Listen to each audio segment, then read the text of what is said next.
us when Allah subhanahu wa ta'ala takes them away from us by causing them to die, if we show patience in the face of that, and we expect Allah subhanahu wa ta'ala to reward us for being patient in the face of that trial, then Allah subhanahu wa ta'ala has in store a tremendous reward for us, and that is to enter us into Jannah directly without going into hellfire for even a moment of time.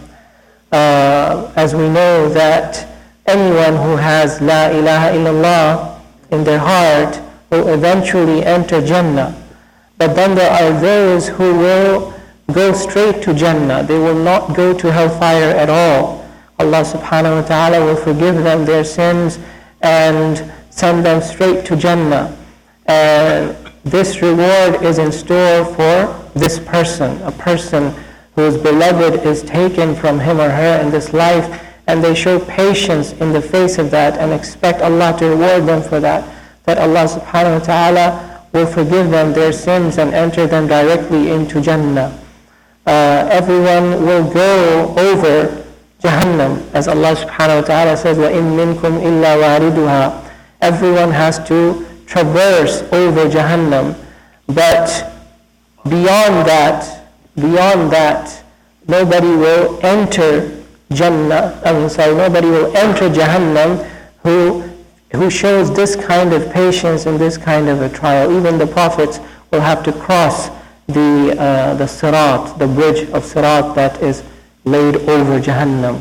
وَإِن مِّنكُمْ إِلَّا وَارِدُهَا, as Allah subhanahu wa ta'ala says in the Quran, everyone will see Jahannam, everyone will see it, but Allah subhanahu wa ta'ala will save the believers, many of them, from ever entering into it. May Allah subhanahu wa ta'ala make us among those. There is another hadith of the Prophet sallallahu alaihi wasallam in Musnad of Imam Ahmad, and Nasa'i also narrated it among others, in which a man came to the Prophet sallallahu alaihi wasallam with a son. In fact, he used to come and sit with the Prophet sallallahu alaihi wasallam, and every time he would come with his son. He had a young son.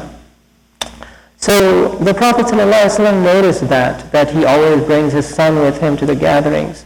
So one time the Prophet ﷺ asked him, أَتُحِبُّهُ, do you love your son? So he said, Ya Rasulullah, أَحَبَّكَ اللَّهُ كَمَا أُحِبُّهُ. He said, may Allah love you as much as I love my son.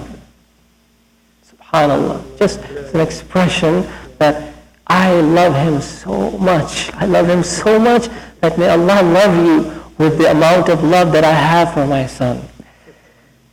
So then, sometime later, فَفَقَدَهُ النَّبِيُّ صَلَى اللَّهُ عَلَيْهِ وسلم. Then the Prophet ﷺ noticed that he was absent from his gatherings. So he inquired about that. مَا فَعَلَ ابْنُ فُلَانٍ. He asked people, what happened to the young boy that used to come with that man? So they said, Ya Rasulullah, mat. Ya Rasulullah, he died. So the Prophet ﷺ said to his father, أَمَا تُحِبُّ أَنْ لَا تَأْتِيَ بَابًا مِنْ أَبْوَابِ الْجَنَّةِ إِلَّا وَجَدْتَهُ يَنْتَظِرُكَ. فَقَالَ الرَّجُلُ يَا رَسُولَ اللَّهِ. So he said ﷺ to the man, wouldn't you love that every gate of Jannah that you go to on the Day of Judgment, you will find your son waiting there for you to welcome you into Jannah? Wouldn't you like that for yourself? In other words, he is giving him the glad tidings that if you can be patient with this calamity of losing your beloved son, then on the Day of Judgment, your son will pull you into Jannah. Every gate of Jannah, he'll be standing there to welcome you into Jannah. He is in Jannah, and he will, because he's in Jannah because he's a young boy. He died before the age of puberty. So he's in Jannah. As we know, children, Muslim children who die before the age of puberty go to Jannah. They'll be there waiting for you and ready to bring you into Jannah from every gate of Jannah. And so when the Sahaba heard this from the Prophet ﷺ, one of them said, قَالَ رَجُلٌ يَا رَسُولَ اللَّهِ أَلَهُ خَاصَّةٌ أَمْ لِكُلِّنَا. Ya Rasulullah, is this only for this man, or is this something for all of us? So the Prophet ﷺ said, بَلْ لِكُلِّكُمْ, it is for all of you. It is for all of you. May Allah subhanahu wa ta'ala give us the ability to show patience in the face of trials. May Allah subhanahu wa ta'ala give us this strength to show patience in the face of trials and give us the reward of those who are patient. Ameen ya Rabbil Alameen. Wa sallallahu wa sallim wa barik ala Sayyidina Muhammad wa ala alihi wa sahbihi ajma'in.